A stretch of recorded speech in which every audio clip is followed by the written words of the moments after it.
올해 효행상을 받으신 분들을 살피던 중에 64세 한 여성분이 자신도 암투병을 하고 있는데 시어머니와 저희 친정어머니 두 분을 15년간 지극정성으로 섬겨드린 이야기를 읽었습니다.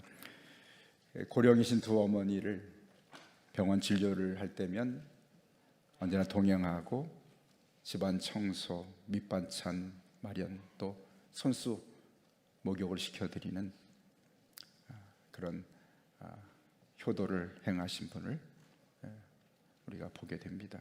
우리 선한 일은 잠시 할 수 있지만 그러나 이것을 15년 동안 오랫동안 꾸준히 할 수 있다는 것은 결코 쉬운 일은 아닙니다. 그렇죠? 참 훌륭한 효도를 행하신 분이다, 그렇게 생각이 됩니다. 젊은 학생들에게, 대학생들에게 물었습니다. 자신이 지금 부모에게 효도한다고 느끼는 순간이 언젠가, 부모님이 나를 보고 기뻐하실 때가 효도하는구나, 또 부모님에게 선물이나 용돈을 드릴 때, 또 부모님과 오랜 이야기를 나누거나 시간을 함께 보낼 때, 그때 내가 효도한다 생각이 든다고 하죠. 반대로 어떨 때 불효한다고 생각되는가 물었는데요, 학생들이니까 학교 등록금을 받아갈 때, 대신 내주실 때 참 죄송하고 불효한다 생각이 든다고 합니다. 그 다음에는 부모님이 부쩍 늙어 보이실 때 불효하고 있구나. 어떤 사람들은 나는 항상 불효합니다, 이렇게 쓰는 사람도 있어요. 그리고 눈에 띄는 것, 부모님이 편찮으시거나 피곤해 보일 때도 있지만 맛있는 것을, 좋은 것을 보고 부모님보다도 먼저 친구나 애인이 생각날 때 불효하다 생각이 된다고 합니다. 그렇죠. 최근에 이제 한 작가가 쓴 글을 제가 여러분을 소개하려고 합니다. 해마다 5월이 되면 생각나는 분이 계신데 미처 해드릴 것을 못 해드린 자신의 아버지가 생각난다고. 그분은 평생 일만 하셨던, 가족과 가정을 위해서 쉬어본 적이 없는 고단한 삶을 사신 아버지셨습니다. 인생의 이제 후반전에 은퇴를 앞에 두고 있었을 나이에 자신은 한참 일하는 나이였기 때문에 그런 삶의, 사업의 또는 직장의 성과와 목표를 위해서 시간 가는 줄 모르고 바쁘게 살았던 시간들이었죠. 근데 아버지의 퇴직은 너무나 당연하고 자연스럽게 받아들였습니다. 그래서 그분을 특별한 마음으로 살피지 못했던 그런 때였죠. 아버지는 퇴직하고 일을 그만두신 후에 조금씩 변해 가셨다고 합니다. 어느 날 부모님 댁을 방문했는데 어머니는 외출하고 계시고 아버지가 소파에 앉아서 TV를 보셨는데 그 곁에 앉아서 나란히 앉아서 아무 말도 하지 않고 같이 TV를 보았다고 합니다. 아버지가 먼저 말을 붙이셨어요. 요즘 어떻게 지내니? 이렇게 물었더니 잘 지내요? 한마디 하고 말았습니다. 순간 아버지는 좀 더 뭔가를 말씀하고 싶었는데 또 다른 것을 물어볼까 봐 슬그머니 자리를 피해버렸던 자신의 모습이요. 그 외에도 몇 번씩 아버지가 그렇게 뭔가를 이야기하시려 할 때마다 그만 그 곁을 떠나버렸던 자신의 모습이 떠올랐습니다. 전화도 마찬가지였습니다. 이전에는 일하실 때는 전화 걸면 밥 먹었니? 물으시고 바로 어머니를 바꿔줬던 그 아버지가 언제부턴가 전화하신 후에 머뭇거리시면서 뭔가를 더 이야기하고 싶어 하셨던 그 낯선 그런 상황 속에 불편했기 때문에 전화를 많이 하지 않았던 자신의 모습이요. 그런 세월이 흘러가지고 자신도 퇴직을 하게 됐습니다. 어쩌면 아버지와 비슷한 상황을 맞닥뜨리게 됐는데 어쩌면 이렇게 하루가 길고 아무도 이야기 나눌 사람이 없었기 때문에 그렇게 무료했던 하루가 반복되던 시간에 한 친구가 떠올라서 전화를 했다고 합니다. 특별히 용건이 있어서 한 것은 아니었고요. 이야기를 나누고 싶어 전화했는데 그만 친구가 전화를 받지를 않습니다. 그래서 통화를 못하고 끊은 다음에 마음에 별의별 생각이 다 들었다고 합니다. 친구가 나를 피하는 건가? 이제 내가 퇴직을 해서 나와 거리를 두려고 하는 건가? 하면서 그런 생각이 마음에 가득하면서 얼굴이 달아오르고 마음이 불안하고 그런 시간을 보냈는데 한참 후에 친구가 연락이 왔습니다. 내가 벨소리를 듣지 못해서 전화를 못 받았노라 하면서 밝은 목소리로 안부를 전하게 됐다고 합니다.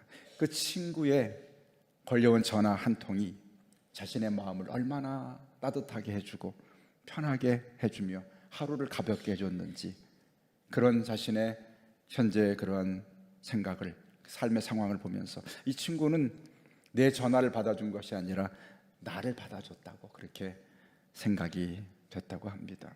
그런데 그 순간 아버지가 떠오르게 됐습니다. 너무 늦게 아는 것이죠. 그때 아버지가 소파 곁에서 앉아있는 자신에게 붙였던 말 한마디, 요즘 잘 지내니? 하는 그런 질문은 단지 안부를 물은 것이 아니라 자식과 뭔가를 잇고 연결하고 싶은 마음의 표현이었는데, 그 아버지의 방식을 알아차리지 못했던 자신의 부족했던 마음을 자책하게 됐다고 합니다.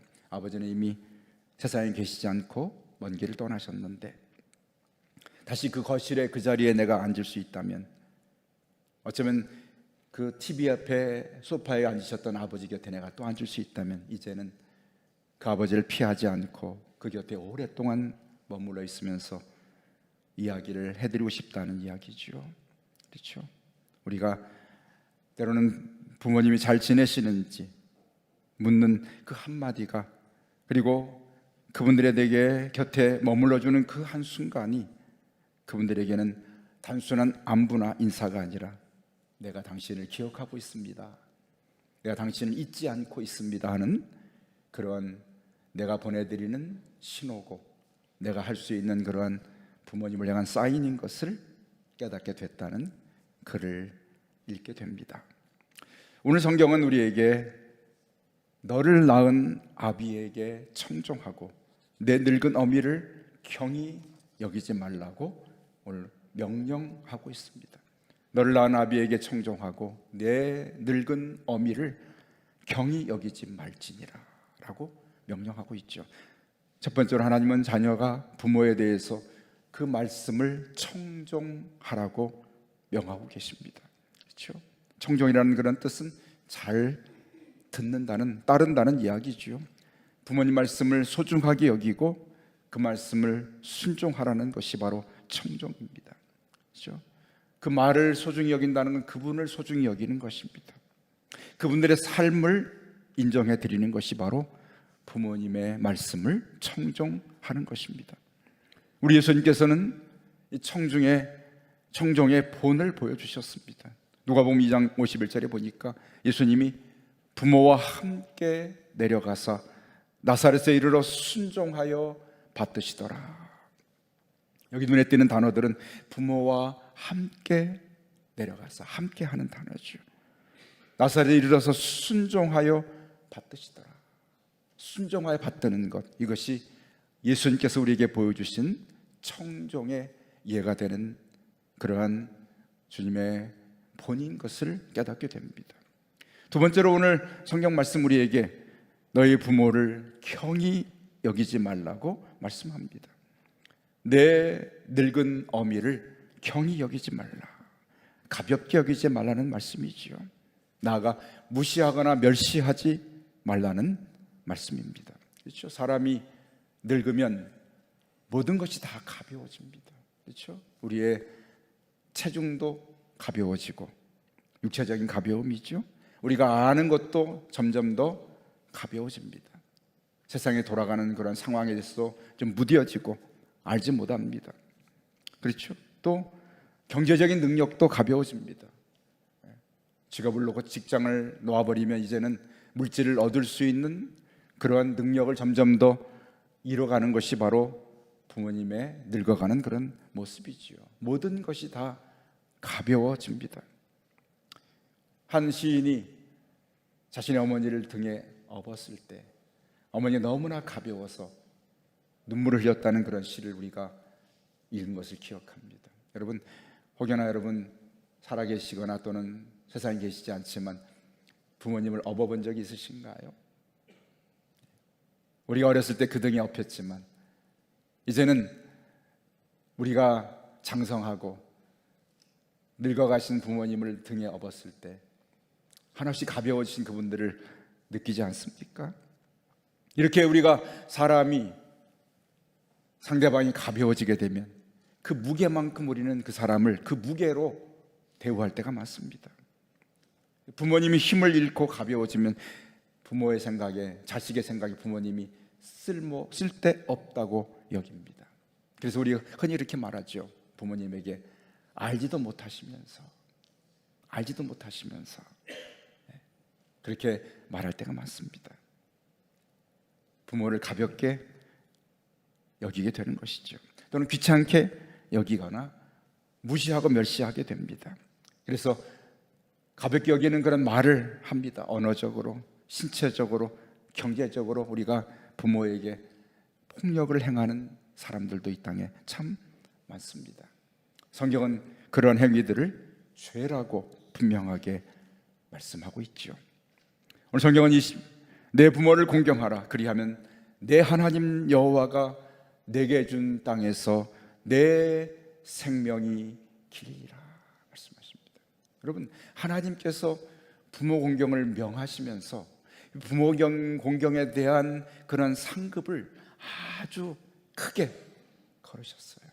여러분, 세상에서 어떤 대회를 하거나 어떤 경기를 할 때 그 경기와 대회에 걸려있는 상급의 그 상금의 크기만큼 그 대회의 비중이 그렇게 측정되는 것 아닙니까?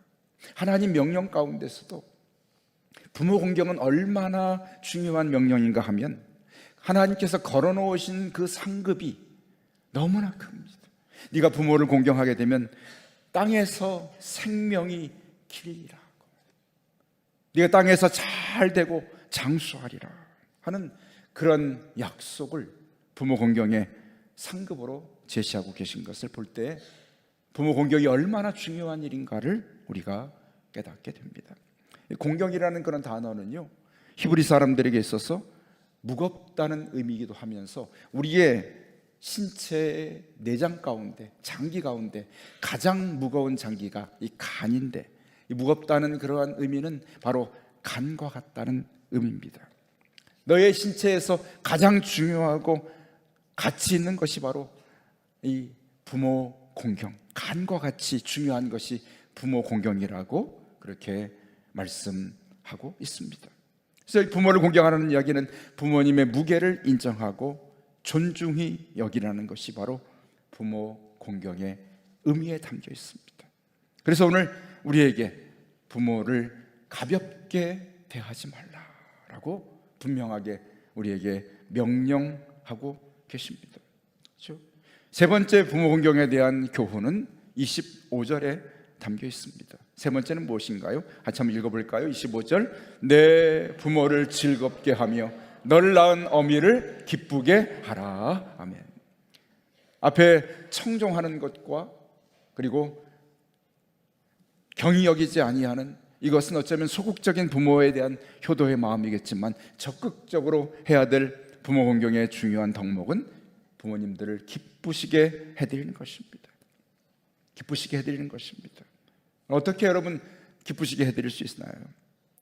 할 수 있으면 오랫동안 같이 대화하는 시간을 갖고 얼굴을 뵙고, 또는 그분들이 할 수 있는 취미 생활이나 일감을 도와드리고, 외출할 때는 함께 모시고 가고, 건강을 돌봐드리고, 그렇죠? 제가 그래서 항상 이 어버이 주일에 여러분에게 해드리는 부모님에게 두 가지 질문 하시라고 했죠. 여러분 기억하고 계시나요? 표정을 보니까 다 언제 그런 말 했냐, 네가 그런 말이, 네가 언제 그런 말 했어, 그런 표정인데 제가 여러 번 했습니다. 두 가지 여쭤보라고 그랬잖아요. 첫째로, 어디 편찮으신 데는 없으신가요? 외로우시죠? 두 가지.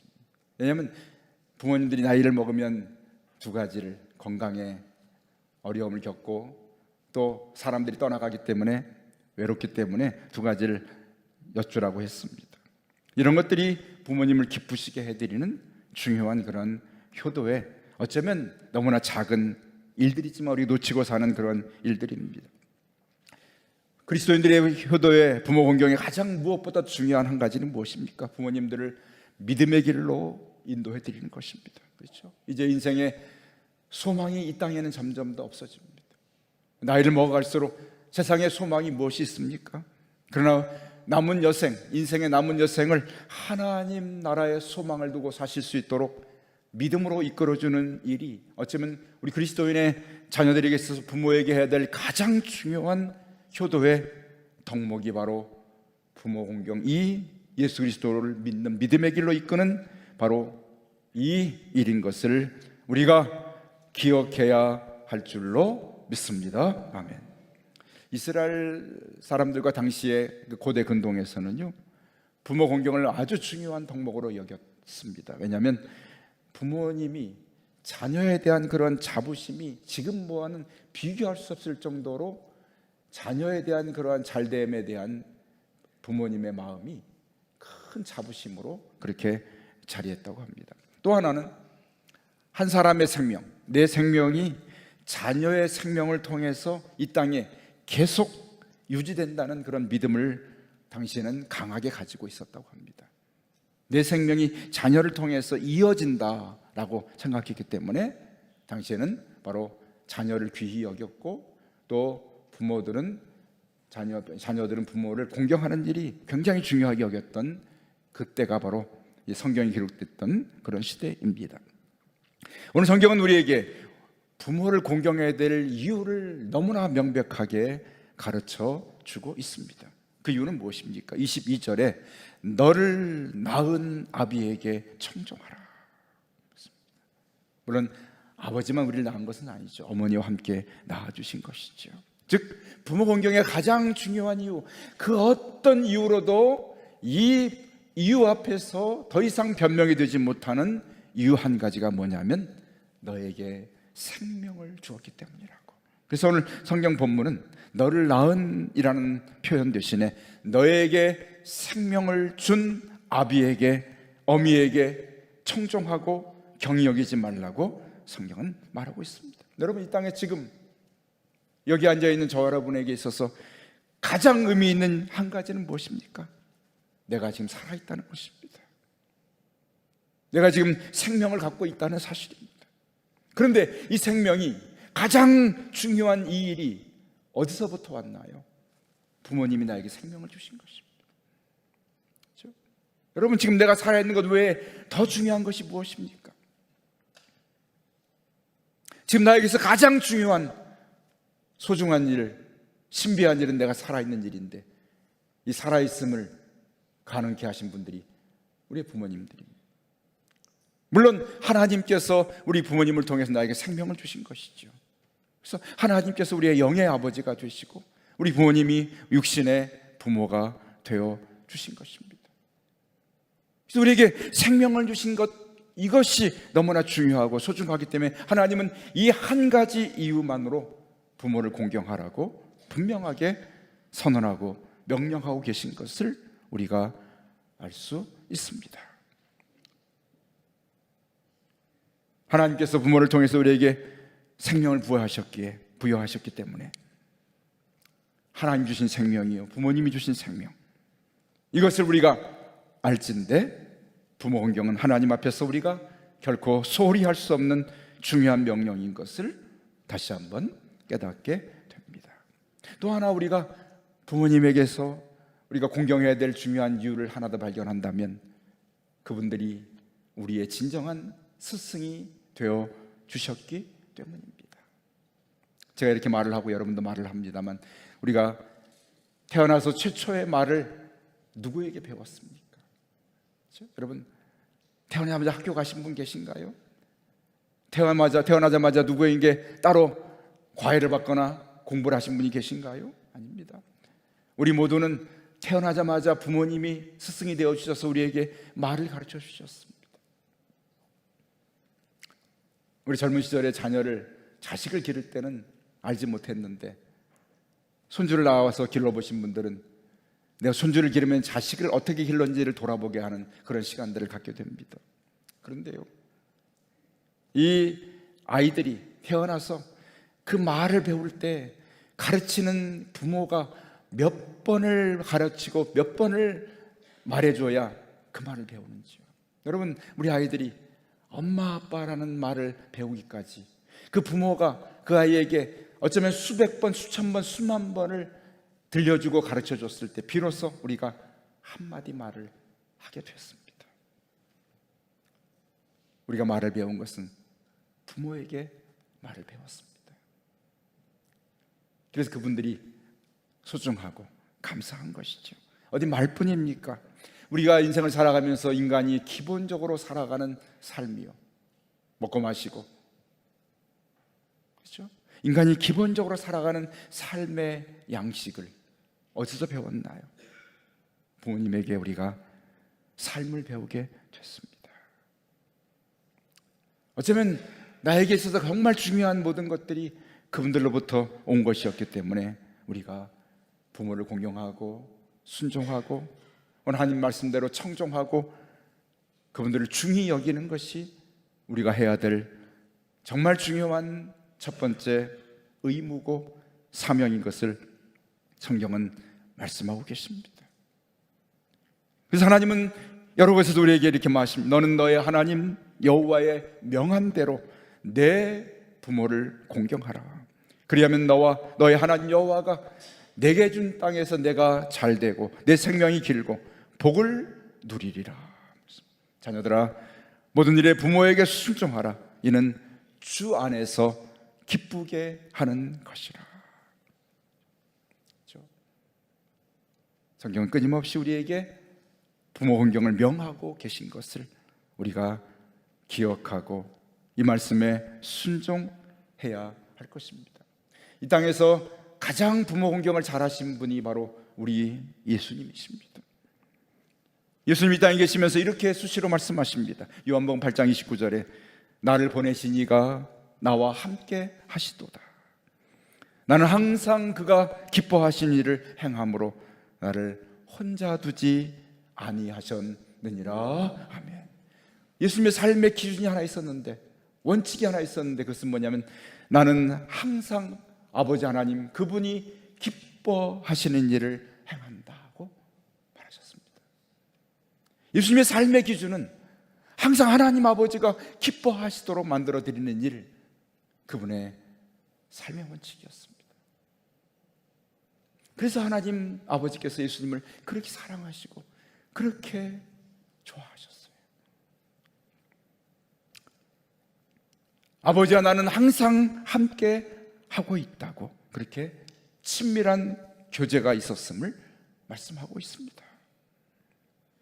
언제나 하나님과 예수님은 사귐이 있으시면서 교제 교통하시고 기쁘시게 해드리면서 끊어지지 않는 그런 하나됨을 이루신 것이 아버지 하나님과 예수 그리스도의 모습, 관계였던 것을 보게 됩니다. 여러분, 예수님이 왜 십자가에서 그토록 아파하시고 힘들어하시고 고통하신다 하십니까? 육체의 고난도 힘들어하셨겠지만 정말 예수님이 힘드셨던 첫 번째 이유는 바로 아버지 하나님과의 교제가 끊어짐의 고통이었습니다. 무엇입니까? 우리 죄를 대신해서 십자가에서 죄의 대가를 치르셨기 때문에, 죄인으로서 심판받으시고 저주를 감당하셨기 때문에 하나님이 그 순간만은 예수 그리스도 아들을 십자가에서 버리셨습니다.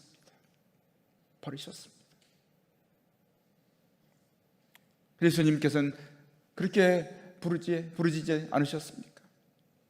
나의 하나님, 나의 하나님, 어찌하여 나를 잊으셨나이까? 왜 나를 버리십니까?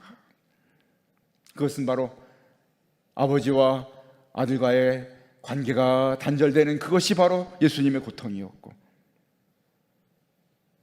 이를 볼 때 예수님은 얼마나 하나님과 하나 되기를 원하고 그분과 교제 교통하기를 원하셨는지를 우리가 돌아보게 됩니다. 그래서 요한복음 15장에 50절에 말씀합니다. 나는 그의 명령이 영생인 줄 아노라. 그러므로 내가 이르는 것은 내 아버지께서 내게 말씀하신 그대로니라. 아멘. 나는 언제나 아버지가 나에게 말씀하신 것을 가지고 내가 말하고 있다. 언제나 하나님 아버지의 말씀을 듣고 사셨던, 일하셨던 예수님. 15장 15절에 이렇게 이제부터는 너희를 친구라 하였노니 내가 내 아버지께 들은 것을 다 너희에게 알게 하였습니다. 예수님은 언제나 아버지 말씀을 듣고 그 말씀을 가지고 전하셨던 삶을 사셨습니다. 아버지의 말씀을 청종했던 예수님이 우리에게 본을 보이셨던 것을 깨닫게 됩니다. 여러분, 오늘 우리 부모님이 이 땅에 계시든지 계시지 않든지 다시금 부모 공경의 효도의 교훈을 돌아볼 때입니다. 너를 낳은 부모에게 청종하라. 너의 부모를 가볍게 여기지 말라. 너의 부모를 즐겁게 하라고 성경은 우리에게 명하고 계십니다.